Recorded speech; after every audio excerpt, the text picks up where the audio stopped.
welcome, bienvenidos, bienvenidos to this beautiful edition of Talks at Google in partnership with Hola, Google's global Latinx familia, celebrating Dia de los Muertos.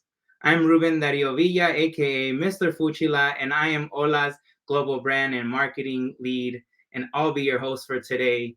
If you know me even a little bit, you know I'm super stoked to be here today to have this conversation with our nerd of honor, visionary, creative, and role model I wish I had growing up, and of course, all around chingon.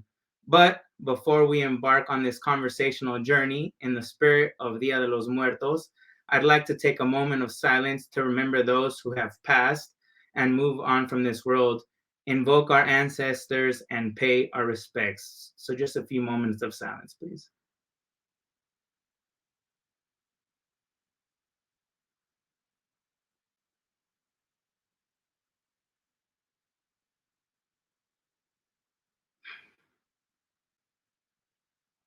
All righty. So, joining me this afternoon is Emmy Award winning Jorge R. Gutierrez, a Mexican creator, painter, voice actor, writer, and director. Born in Mexico City and raised in Tijuana, Gutierrez has completed various films, cartoons, and paintings in exploring his love affair with Mexican pop and folk culture. He was the director and co-writer of the Guillermo Del Toro produced animated feature, The Book of Life, for Fox, which earned him a 2014 Golden Globe Award nomination for Best Animated Feature Film. He was also the writer and director of the Emmy-nominated Son of Jaguar VR short for Google, so welcome back. Along with his wife and muse, Sandra Equihua, they created the multiple Emmy Award-winning animated television series El Tigre, The Adventures of Manny Rivera for Nickelodeon, and most recently, he created Maya and the Three for Netflix. Welcome back to Google, Jorge. Can I call you Super Macho? Ruben, I would love that. I would love that. And then in the comments, I see Cassidy Curtis. I work with Cassidy on Son of Jaguar. So Hey, hey, Cassidy. so many familiar faces you're gonna hopefully and names you're gonna see today. Alrighty, so let's get right into this. We're living in some crazy times, you know, global pandemic, social unrest, every major media company adding a plus to their name and charging us for streaming, Yes. etc. So, what brings you joy these days, Jorge? You know, it's been very interesting. The pandemic had a really positive effect on me. I've always been somebody who kind of thrives on adversity. It's always kind of been the fuel. I always talk about how in film school there were kids who they were chasing success. If I do this, I'm going to get that. If I, Mhm. a carrot, right? Your rabbit is Yeah. the golden carrot. I was a different type of kid, and there was a lot of kids like me who, and I'm on the autism spectrum, so I think a little differently.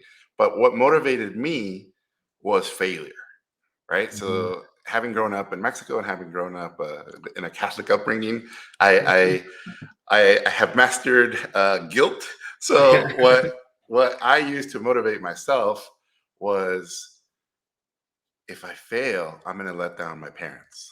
I'm going to Mhm. let down my family. I'm going to let down my culture. I'm going to Mhm. let down my girlfriend. I'm going to let down everybody who believed in me, and I'm going to get deported. Right? That was the cherry on top of the ice cream Woo! of failure, Just a and few things. that's what fueled me starting out. So when the pandemic hit, I always talk about how Mexicans we have a special relationship with death, and we have beautiful death on our ear, constantly whispering, "Live." Right? That's a thing we have. And Mhm. with a pandemic, I feel like she got a bullhorn and really said, "You guys gotta live." And so for me, it became, what if I die? What if my Mhm. parents die? What if everybody I love dies? I Mhm. gotta make this count. I gotta get my time here to mean something.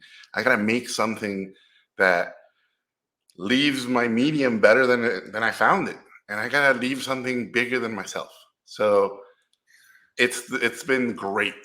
It's been great to see uh, how the world has come together, because I think there's a lot of positives to the pandemic. How the world has disconnected and connected at the same time. I think it's opened up a lot of things. This idea that you had to move to work at a place have disappeared, Mm-hmm. especially for immigrants like myself, where you were told you had to leave your home country and uproot your family and hope for the best. And if it doesn't work out, sorry, your visa's out and good luck finding a new job. All those things have disappeared. So I think we're in a magical time. I really do. I'm super Yeah. excited, and the storm is slowly passing. Right, we're still in it, but the storm is passing, and I'm hoping. I mean, humanity historically forgets these things, but usually after tragedies, those are the good times, and good Yeah. times are coming. I appreciate that very much. Yes, the blowhorn of death has definitely reminded us all to live life and really make the most of this. So on another personal note, I really wanted to know. I like to ask this question because my nickname is Mr. Fuchila, and I always wonder like, what does someone's childhood smell like? So, what did your childhood smell like growing up in Mexico and Tijuana? What are the smells that you remember? So, I grew up in Mexico City till I was 9, and man, the smell I remember was smog. It was very, very smoggy. Uh, like I remember when I moved out of there, I had to like go and stand behind cars and like inhale just to feel home. Uh, and then when I moved to Tijuana, woo! Imagine moving there. I was 9 years old, so I was a teenager in Tijuana, and Hmm. Tijuana is a especially especially when I moved there in 80, 84, 85. So I was there. Uh, when you watch Narcos Mexico and they're in Tijuana in the 90s, I was in those. I was in high school in those nightclubs, trying not to get shot at. So it was, man, the smell of joy and decadence of those clubs is what I remember. Yes, the beautiful musk of the room for sure. So, thank you for indulging me there. So, I mean, you're really it's great to have you. The last line of your intro was, and most recently, Maya and the Three for Netflix. What like what very small snippet of what you're going through right now. I mean, you're in the midst of a really amazing animated series launch on Netflix for Maya and the Three. We have number one in kids in the US and number six in the US overall. I mean, it's been blowing up abroad too. I've been seeing the numbers that you're posting and everything that Netflix is talking about. So, how are you feeling about finally giving birth to this mythical Mesoamerican child of yours? So imagine it, my wife and I joked that we were pregnant for 3 years, and that Yeah. and that baby was ready to come out. Hmm. So having been in the industry for a while, it was always trying to get stuff about our culture made. It was very difficult. I'm not gonna lie. It's always been a struggle. Hollywood usually likes to make things and have a references to other successful things, and so it's like Hmm. the chicken and the egg. When there's no successful Latino content, then they go, see, Hmm. a third of the country's Latino, and they're watching non-Latino things. Why are we? They have their own channels. Why do we have to make them uh, their own movies, right? I literally was told that multiple times. Or I was told, you are part of the culture. I mean, America was not as woke 20 years ago. I was Hmm. always told, if you make something, it's too inside of the culture. We need an outside view to view it, because that's the audience, Hmm. right? And if you look at those movies historically, that's who made those movies, right? Yeah, People always looking from the outside. And I have to say, a lot of times looking down at the culture, of course. right? Yeah. Like, look at these Mexican cuties. Oh, look how cute these poor Mexicans are. Uh, or tragedy porn is what I call Yeah. it. Yeah. Like, it's all, let's exploit their pain type of content. And so for us, it was a struggle. It was a struggle making things. And I remember early on studying, because originally I was always told your stuff is too Mexican, and I'm not Mexican, so I don't get it. What is too Mexican? Well, I think what they meant was the projects were about being Mexican. Mm. And early on, that's when I learned that's not how you get through. Uh, what I started realizing, like a scientist, I started sort of deciphering like, why do I love Seven Samurai? I've never been to Japan, and that's my favorite movie. Why Mhm. do I love, Amelie? Why do I love City of God, the Brazilian movie? Why did Amores Perros, this Mexican film, leave Mexico that year? Or Y Tu Mamá También, leave Mexico and travel all over the world, and every other Mexican movie that year didn't. What I kind of deciphered was that a lot of these movies were about the experiences of the directors and the writers and the people behind them about their upbringing and Mhm. where they came from. But as specific as they were culturally, they all had a thing in common, which was the themes were universal, right? Yep. Warriors defending bandits. I mean, warriors defending farmers from bandits. That could happen anywhere in the world at any time. Amelie, quirky girl who uh, puts people together so they fall in love, but she can't find love herself. That could happen in Boyle Heights, or it could happen in Rio, or it could happen in Tokyo. Exactly. The culture is the canvas.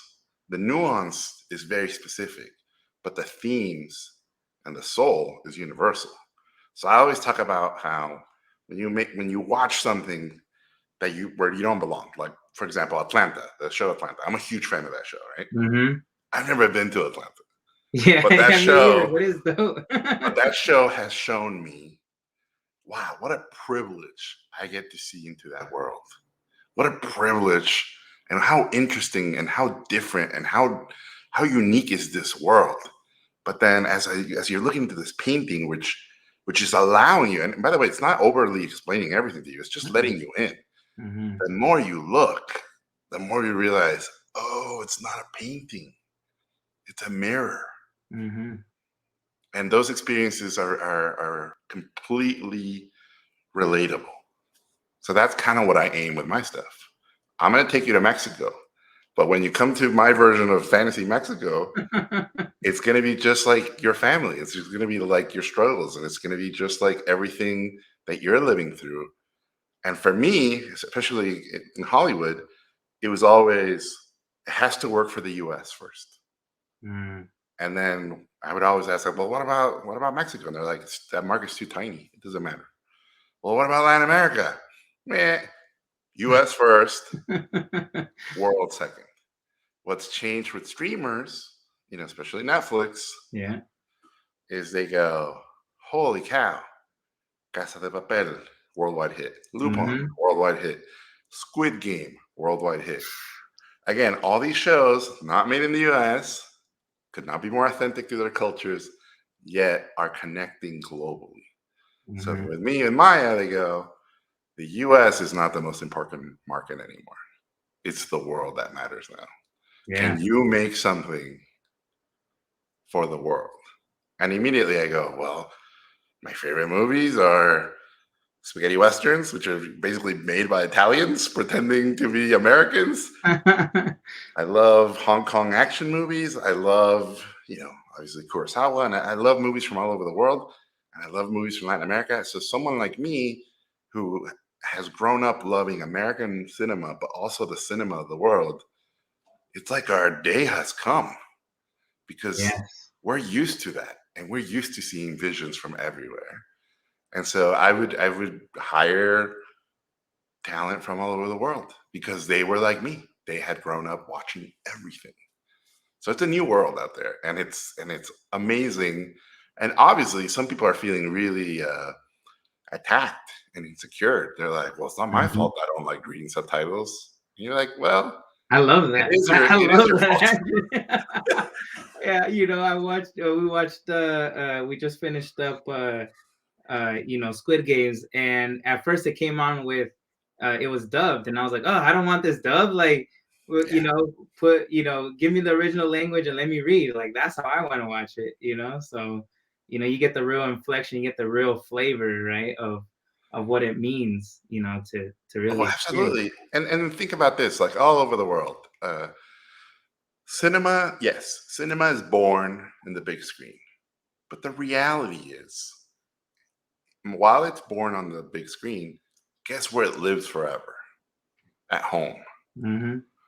And when I read on Twitter all these people going like, "Wow, it's meant to be seen in the cinema," it's like that's super elitist. Not we don't all have revival houses with 35 millimeter prints of these things, especially around the world.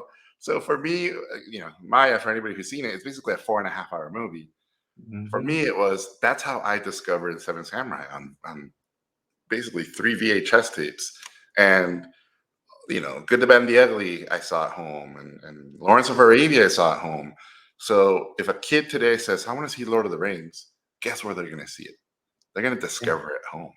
So for me, Maya was, let's pretend this is a movie that existed somewhere, and guess what, kids? You get to discover it at home.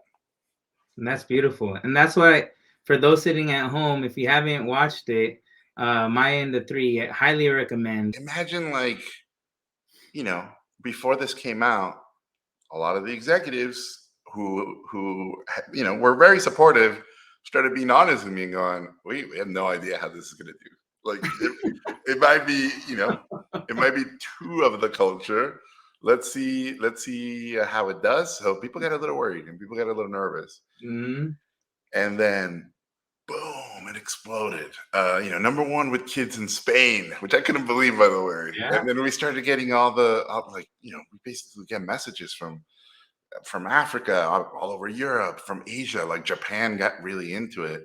And I always talk about how as a kid, I was 7 when I saw Seven Samurai, and afterwards I declared to my father, right? This is in Mexico.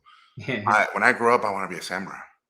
And so my dream is for a kid in Japan to watch this and declare to his or her parents, I want to be an eagle warrior when I grow up. Like, Yeah. that's my dream. That's beautiful. And I think my kids definitely share that sentiment. Man, they watched it alone twice already, and they watched everything in Spanish. Uh Wow, that's so amazing. so they have already watched it through twice in Spanish. And then finally I was like, I love watching things in Spanish, but then I don't get necessarily all the voices that everyone's talking about, right? So I'm like, okay, let me jump over and watch it in English too. So we're like halfway through the second going of it in English. And one thing I realize is the final production is really like a maximalist Mesoamerican mythological masterpiece. It's Oh, and but I feel like that doesn't happen by accident.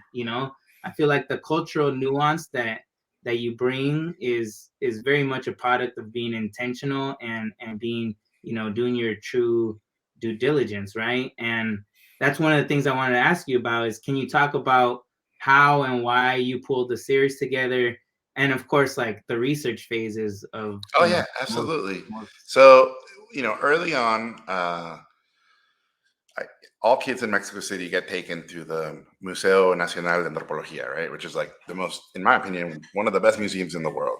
And I was already a fan of fantasy movies and dragons and warriors and witches and wizards, all that stuff.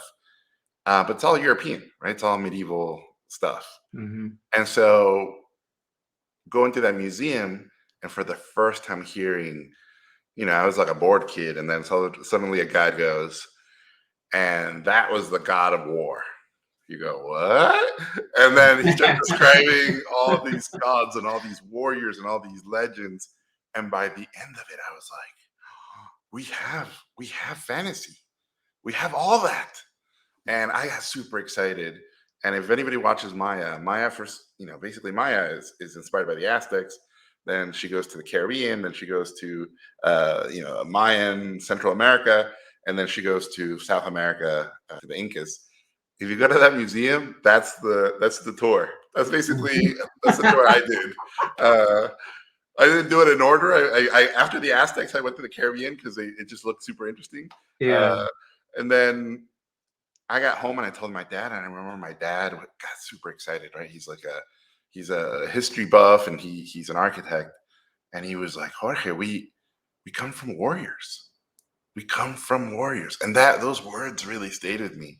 And then obviously I got really into it, but the conquest is is very powerful, right? Literally, there's the glory era, and then the Spaniards show up, and the two cultures clash, and so that part of it, as a kid, scared the hell out of me. Yeah. It was shocking to read the accounts and to see some of the paintings and babies being thrown in the air. Like all that stuff is really, really, really, just a massacre, right? So as I got older, even though I loved it, in Mexico, the history, it was almost like subconsciously people had separated who we were and where we came from. There was a divide, and then also, especially like middle class and higher class, light skinned Latinos started basically implying like, well, the more indigenous blood you have, the worse you are, right? Because Mexico's super racist and classist. So that also sort of was a big part of it growing up. Eventually, as I left Mexico and I moved to Tijuana, it was it's the first time I met Mexican Americans.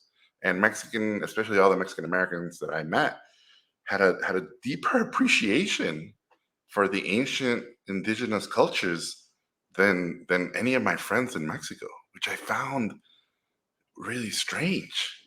And it was almost like the further you went from Mexico, the closer your blood admired and sort of understood where we were from, and that was really different. So then, and you saw it in pop culture, right? So you see people with tattoos, you see people lowriders with murals, the classic, Aztec guy holding the sleeping princess. Yeah. And then I'd see it in graffiti, I see it in murals, I would see it everywhere. So time went by, and then eventually I got, after El Tigre, which was our take on Mexican superheroes, Book of Life was our fantasy take on Dia de los Muertos. When I got sat down by Netflix, it was a super strange occurrence. I got called in. I was working at Warner Brothers, trying to make a Lego movie. It was a Lego racing movie, and I wanted to make a racing movie about race. And the whole film was, when you're born, some people are born with a lot of breaks, and others aren't born with that many. But what matters is what you do with the breaks that you got. So I thought I was gonna break, I was gonna break Lego, and we're gonna make it socially conscious. And at some point, they were like, "No, there's no way we can make that movie." And I realized, you know what? They're not wrong. Like Lego and Warner Brothers, they're not wrong. I'm wrong for thinking they can do that stuff. Like I made the mistake it's like working at McDonald's and going, "Wow, I'm gonna make you tacos here." And they're like, "No, dude, it's McDonald's." But I'm like, "No, my grandma's recipe is really good." They're like, "No, Big Macs. This isn't the place, right? This isn't the place." So I basically quit working on that movie. And it's super funny because when you quit a movie, it's like everybody wants you even more. It's like the opposite of when you get fired from a movie. And so I had all these crazy weird offers on the worst projects you can imagine, right? Like Chimichanga the movie and Piñata the movie and right, Guacamole the movie. Like everybody trying to figure out how do we exploit the culture. And then Netflix called me in to this weird pizza party, and it was like an owl showed up with an invitation, like Harry Potter style. So I show up, and it was this big party, a bunch of directors and creators, super diverse. We were all there, and they sit me down, and then they asked me, the most magical thing you can ask a creative person ever, which was present or pitch us something you love that you don't think you can get made anywhere. Right? And at that moment, like the tombs of all my ancestors all over Mexico started shaking, started dancing. Their spirits, the spirits like flew through the earth, crossed the border with no visas, and then out of my mouth said, for anybody who hasn't seen Maya, I basically pitched the ending, and I said, I have a Mesoamerican fantasy about this warrior princess, and this is what's going to happen in the end. And it's a 4.5 hour movie, and I want to do it in 9 chapters.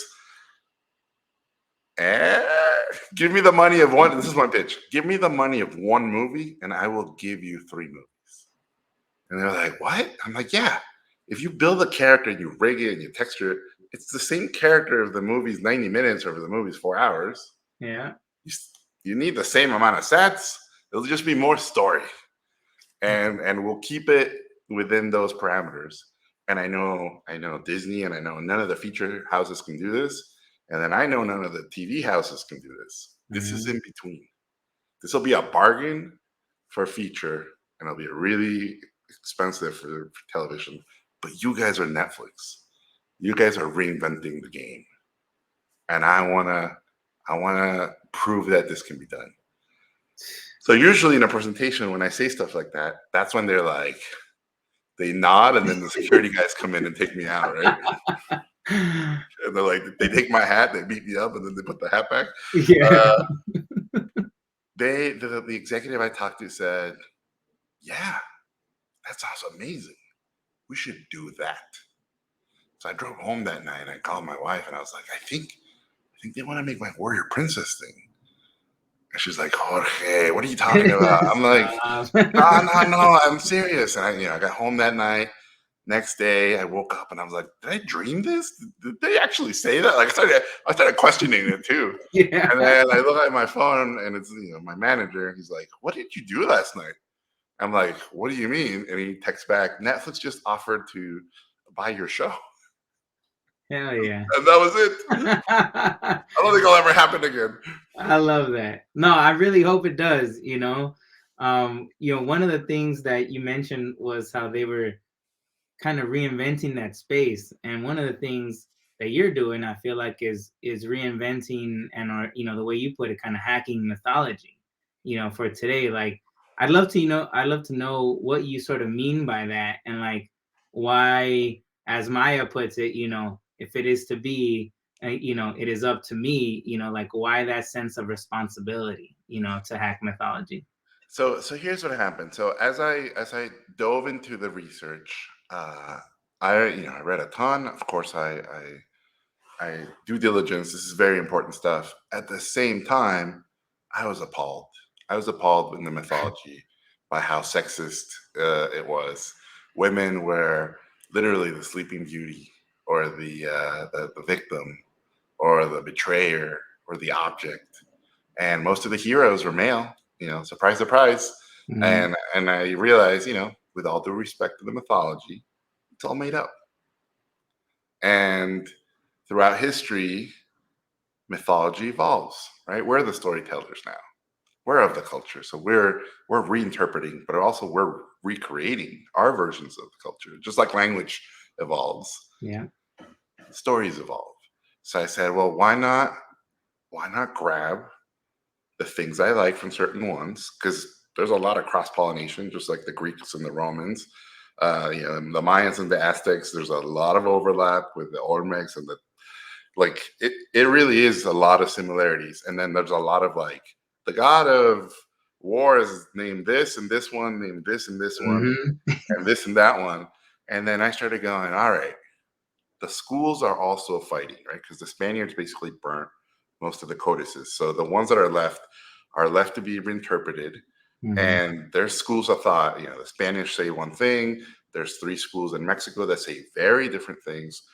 There's schools in Central America that disagree with Mexicans. Basically, you will never get it right with everybody. It's impossible, Yeah. right? Impossible. So what I realized was I don't want to do that. I'm not making a historical piece. I'm not a documentarian. This is not a government funded project that's gonna educate. I'm a storyteller. So I'm going to, just like Tolkien was inspired by mythology for Lord of the Rings, Mhm. just like George Martin was inspired by medieval history for Game of Thrones, just like Clash of the Titans or the Monkey King, just have Yeah. other countries retell their myths in modern and weird and crazy ways. I'm going to do that. I'm going to do my version of it, I looked at specifically, well, how did Diego Rivera do his versions of it? How did Clemente Orozco do his version, the great muralists? How did Jorge Gonzalez Camarena? I love his version of the Conquest. And then how did other painters interpret it? And then I went, well, how did different directors in Mexican history, how did El Indio Fernandez do his version of that time? And that basically liberated me because I went, I'm an artist. I'm going to do my version of this. This is my reinterpretation of it. And it's my birthright. Literally, it's where I'm from. Mm-hmm. And I have family from Michoacan, and I have obviously family from all over Mexico, Puebla, my wife. Like, so when I say I'm from Mexico, I'm literally from, I think it's like altogether we counted 17 states. So this is my version of it. And of course, I'm going to piss off a ton of historians. I'm going to piss off a ton of people, but that's okay. And I can totally live with that. Because the other option is you get scared of it and then you don't make anything. And then nothing happens. Yeah. So I'd rather piss off people and make something and inspire kids to go, I want to learn more about the Toltecs and the Zapotecs and the Aztecs and the Mayans than to not make anything and just go like this. No one's allowed to touch this. Yeah. Right? So yeah. that became the thing. And then the other big thing for me was I didn't know I was Mexican until I left Mexico. Right?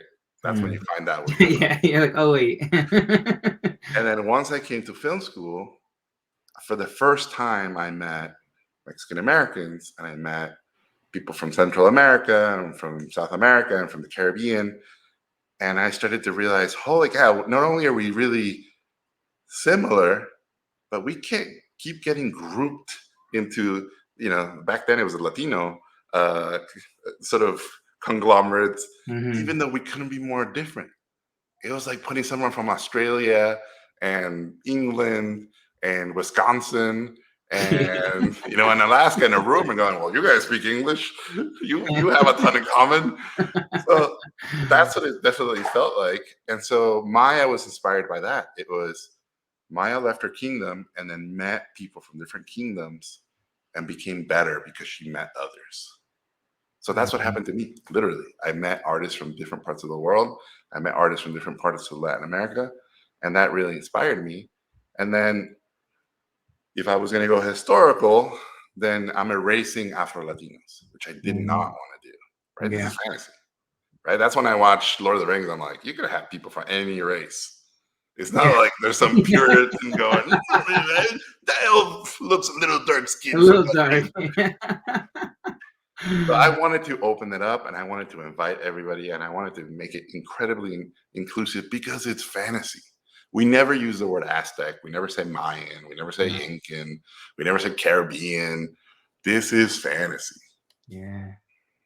That's what's so beautiful about it, that immediately you could see that come through with not only the storyline, but just the cast that you chose. I mean, what a ridiculous cast you put together, and then of course to bring Gael And Diego back Luna. together, and Diego Luna back together. Oh my god, I was so excited. The teenage kid in me wanted to yell, and even my daughter was like to forget the character's name, but he was he's like, él está guapito, and I'm like, he's a cartoon character. What do you mean? Yeah, Santa's become very popular on the internet.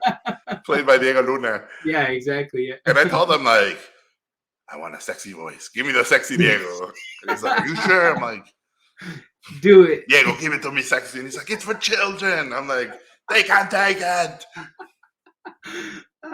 It's really beautiful.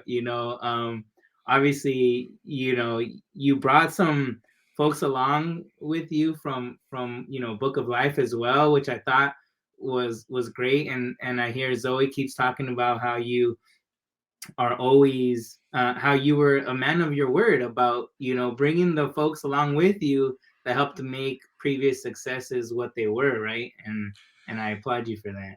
Yeah, I mean the truth of the matter was, Book of Life had never made a movie, and I had to pitch the project to every actor who said yes. And you have to make these very elaborate big presentations. And so they believed in me, right? They were like, "You're a first-time director." Imagine Zoe when I pitched the show. She had made, you know, Star Trek and Avatar and Guardians of the Galaxy, and it was shooting the Avengers when I pitched to her. Like that's how crazy it was, and she believed in me. So after that, I go, all right, everybody who believed in me are my next thing. I'm gonna literally write you characters and roles because you believed in me. Now I believe in you, and we hit it off. And I remember I pitched Zoe this project at the Book of Life premiere. She was pregnant, and I was like, Zoe Saldana, because to me it's one word, right? Zoe Yeah, of course. Saldana, you're gonna be the voice of this warrior princess. And what Sandra, my wife, jokes that I almost like induced labor because I scared her so much. But she like nodded and she was like, okay, okay. And then, what was it? 4 years later, I was writing her, I think on Twitter or Instagram, Zoe, it's ready. And that's what I did. I would just write everybody on Instagram, on Twitter, on Facebook. And I would say, hey, I wrote your role. Here's what your character looks like. What do you think? Are you down? And Mhm. every single one of the actors said, yeah. So I still can't believe. And by the way, that's not the way you're supposed to do these things at all. So as you Yeah, can imagine, I pissed off a lot of agents and managers and casting people, but that's kind of how I did it. right. You went, you slid into the DMs and you made you sold them something that was already for them. Why wouldn't they? They say yes. That's beautiful. One of the things that obviously your work, Book of Life, and this, and really a bunch of your other projects, one of the major themes is death. But besides death, I feel like another major thing that comes up a lot is machismo or masculinity. This idea of masculinity, and growing up with a nickname like Super Macho, like there's no better person to ask about. What is can you speak about that concept of machismo in your work, and sort of like how did the relationship with the men in your life sort of mold you and your work? So that's a good question. So my nickname growing up was Super Macho, and it came from my grandfather sitting me down when I was 6, and he had 2 bottles. I mean, he had a bottle of tequila and 2 shot glasses, and I was like, I'm gonna get to have tequila for the first time. I was so This is excited, right? yeah. As a 6-year-old, and he said, Jorge, I'm gonna teach you the meaning of life. All this is in Spanish, right? So he Yeah. serves 2 shots, and he goes, Jorge, there's 2 types of men in Mexico. There's the machos, and then there's the super machos. And I was like, right? Like chest Yeah. hair started to grow, like my lips started to tremble as the mustache started growing. And I was like, what is the difference, grandfather? What is the difference? And he goes, those machos, they fight everybody. But the super machos, they control themselves. They don't fight anyone. That's how badass they are. It was like Mexican Zen, right? I was like, Yeah. what? And he goes, the machos, they cheat on their girlfriends, they cheat on their wives, they even cheat on their mistresses. I was like, what is mistress? Shut up. Yeah, yeah. There's a lesson here. The super machos, they're loyal to the end. And I was like, grandfather, are you super macho? And he looked at me and he grabbed both tequila glasses and he drank both of them. And he said, no, but you can be. And that's what you need to aspire to. He said, in life, there will be 2 paths, the macho path and the super macho path. The hard one, the one that might kill you, the one that will really question everything about you. That's the super macho path. Always take that one. No one regrets, big words from my grandpa. No one regrets being brave. And then you basically anointed me, super macho. That So was it. Mexico, super sexist, misogynist to the core, awful, awful, homophobic upbringing. Seeing all that stuff, I felt that it was my duty. Like I'm gonna question machismo, and I'm gonna. That's the super macho thing to do, Yeah. right? Being a feminist. There's nothing more super macho than that. Looking for equality amongst everybody. Fucking, that's the most super macho thing you can do in a society like that. So Mhm. as I grew up, I said, that's my journey. That's what I'm gonna do. I'm gonna, this image of the macho Mexican macho guy. I'm gonna subvert it, and I'm gonna pretend that you're gonna get that, and you're not gonna get that at all. And in all my work, I basically, book of life is bullfighting is wrong. Men don't ask for forgiveness. Uh, Mhm. the traditional role of women is wrong in society, especially Mexican society. Uh, El Tigre, same thing. It's the world's not black and white. The world is gray. The law's not always right. Criminals are not always wrong. It's a lot more complicated and a lot deeper.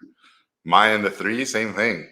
Maya Mhm. and the Three is the kings fucked up the world, and Yeah. it's up to their daughters to fix it. And Mhm. ultimately, the women of Latin America have sacrificed themselves to uphold the continent. Right? That's the big lesson in Maya. I remember in school being told the story of los niños héroes, right? The child Mhm. heroes, literally niños héroes, right? The child Yeah. heroes. When the U.S. Basically when the U.S. invaded Mexico and got to the Chapultepec Castle, Yeah. the cadets were the last ones standing, and they all died defending the castle. And the most famous one wrapped himself in the Mexican flag and jumped to his death. Right. So as a kid, I was like, I want to be one of those. I want to be like to die for your country, blah, blah, blah. It's incredible. And I remember looking in the room and going, every girl in the room looking at us going, what about the girls? Where are the girl heroes?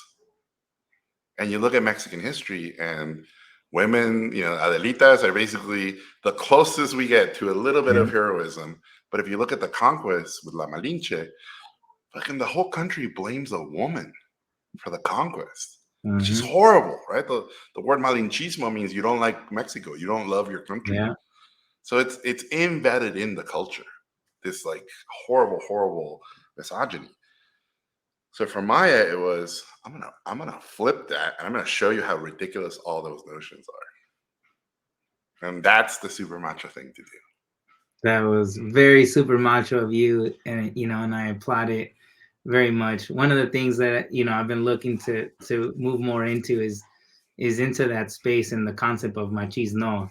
Like how can we reverse those? And I think using your platform, I applaud you for using your platform to tell those stories that, like you said, they didn't exist in real life, and then why can't we make it up in fantasy?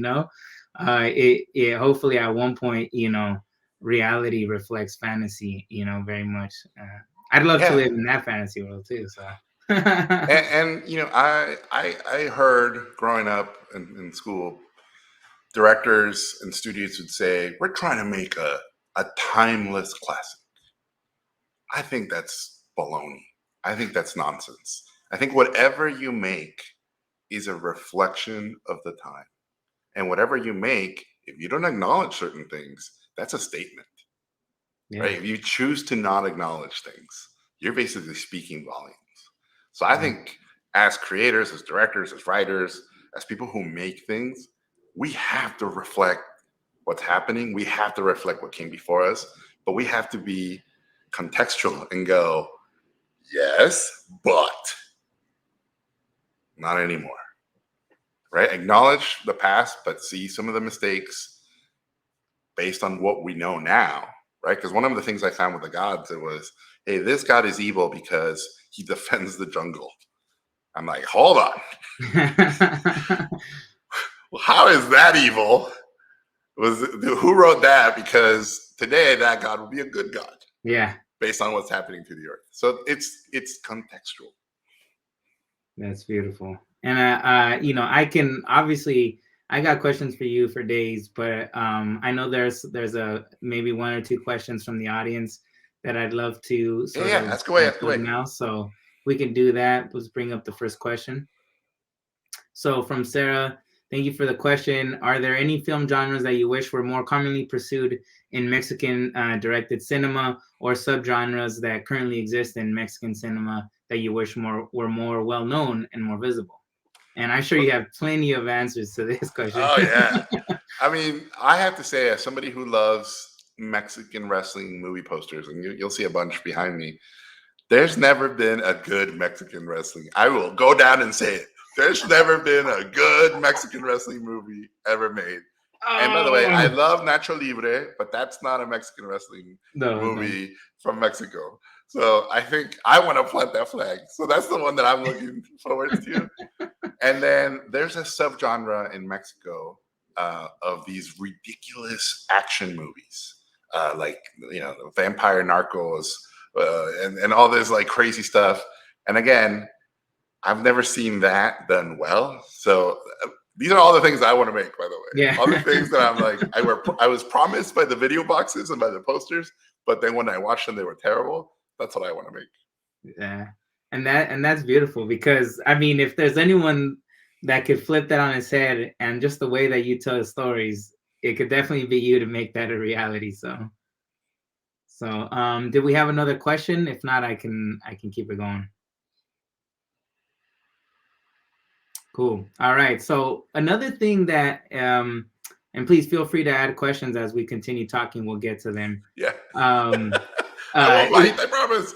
yeah, exactly. Yeah, trust me. He very much as I did more and more of my research, and obviously being a big fan of yours for a long time. One of the things that I learned about you, and you mentioned in the first opening minutes, is that you're on the spectrum. You're on the autism spectrum, and I know your son is as well. So what about your journey as a father, and like in particular, obviously a father to a son with autism? How has that relationship impacted your work, or maybe even like how has your work impacted your son? It's been interesting. I'm 46, and I was diagnosed when I was 40. My son was 2.5 years old when he was diagnosed, and my parents started going, "Oh no, he can't be on the autism spectrum." Like you were just like that, and I was like, "What do you mean?" They're like, "Yeah, you didn't talk till you were 5." Like all these things started Mm, like paralleling, and I was like, "Wait, what?" So I started reading into it. I did all the online tests, and all the online tests basically tell you the same thing. yeah. You have to see a specialist. Like once you do the online test, they can only sort of hint at things, or say more than likely you might be, but you really should see a specialist. So Mhm. that's what I did. I went to a specialist. I was living in Texas. And then the moment they told me, it was like a beautiful mind. I started just seeing all the like all the movies from my life, all the stuff that happened. It all kind of added up. I was like, that's why I remember all these things. That's why I can watch a movie and basically like a lasagna decipher all the stuff as it's happening. That's like it all started to make sense. Obviously, autism has been incredibly positive in my life. It's really helped me. I mean, it's given me a giant edge that I can focus for 8 hours, or like it's really been. That's why I keep saying it's a superpower, Yeah. because and sometimes I'm like, fuck, that's a really good idea. I hope that was me and not the autism, right? So, That's got to be me. yeah, yeah, yeah. Or my wife will say something, and I'm like, typical neurotypical. Like, so it definitely helped me. And then when my son is a little less functional. He can speak, but he is developmentally challenged enough that he more than likely will need help long term. Uh, but it's fueled me. It's fueled me to. I remember. I'll tell you a quick story. So when my wife got pregnant, I sat down with my father and I told him, "Dad, I'm gonna be a dad." And he was like, "All right, so what are you gonna do?" I said, "Well, I'm gonna start taking less risks, right? A little baby is gonna depend on me, so I should take more secure jobs. I should look for more stability, and I should take less risks from my family." And my dad, being the fucking badass dad that he is, goes, "Oh, did I raise a coward?" And I was like, "What?" And he's like, "Is this who you are? Someone who's going to take less risks because of his family? What kind of example are you going to be for your son? Any success you've ever had is because you took risks. What are you doing?" And I was like, "God damn, he's right." So, million more risks. Nice. Once Luca got diagnosed with autism, same talk. I sat down with him. I'm like, "Dad, my kid's on the spectrum." And he was like, "Yeah, I know. What are you gonna do?" I said, "I'm gonna take even more risks because now there's even more at stake." And my dad was like, "That's my son." That's it. That's beautiful. I'm getting word that there's another question from the audience. If we Yeah, can yeah, get Hey, thanks, Nam, for the question. How do you approach writing? And do you outline first, or does it start with the drawing? Man, they're all different. I'll give you examples. Maya started with the ending. I knew where the ending, where she would go from, and then I backwards engineered it.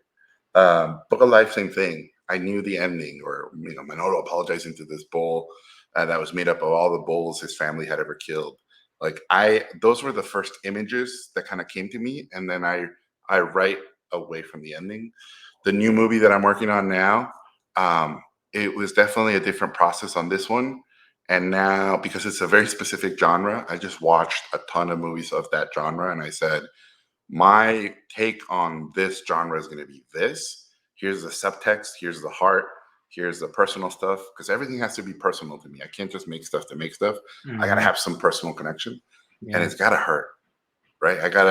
This is like the most expensive psychiatrist in the universe, right? I'm spending millions of studio dollars to basically learn about myself. Uh, so once I have all those things, then I backwards engineer. One of the most ridiculous things in animation is they don't teach us screenwriting in school, which I think is a crime. So when I was in school, I learned it in the directing school, and then I took classes after. And the irony of animation is true power is in the script. And so all your favorite, at least to me, all my favorite directors write, and in animation they absolutely write. So Miyazaki and Chris and Phil and Brad Bird and all these guys, they all write.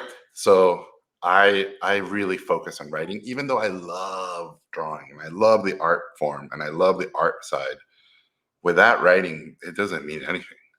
So I hate writing. I truly hate writing, but I know how important it is. Yeah, sometimes we got to do the stuff we hate to get to Yeah. the stuff that we love like that. So that's amazing.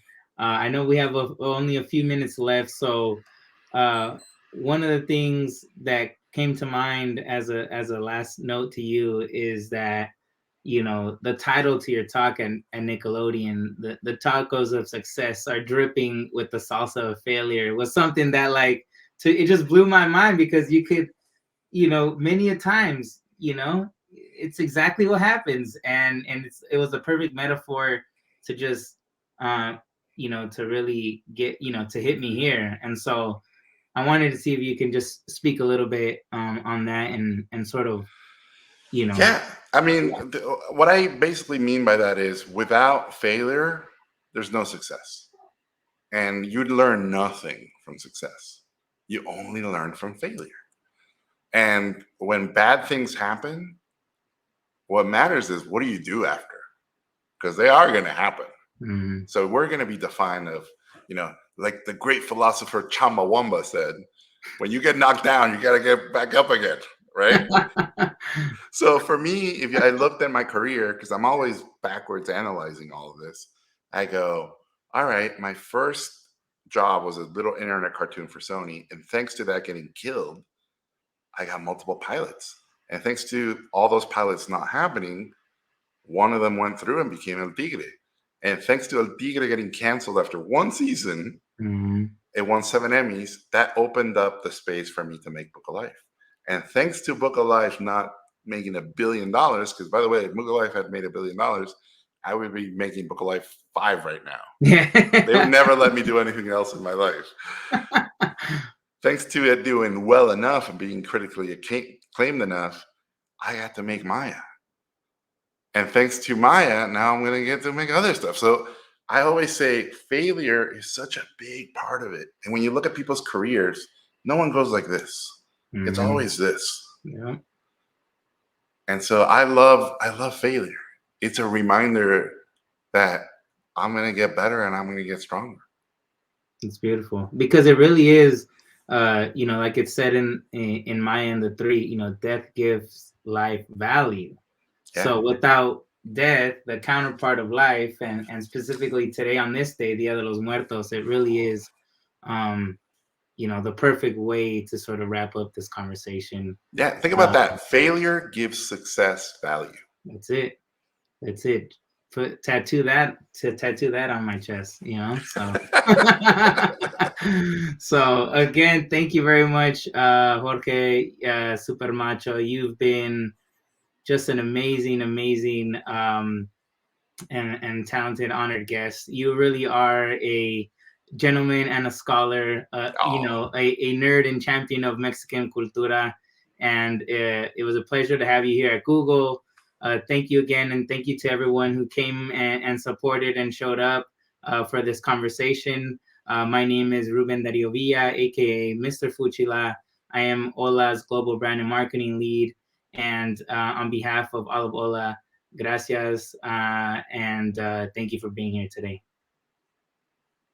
Thank you, guys. Peace.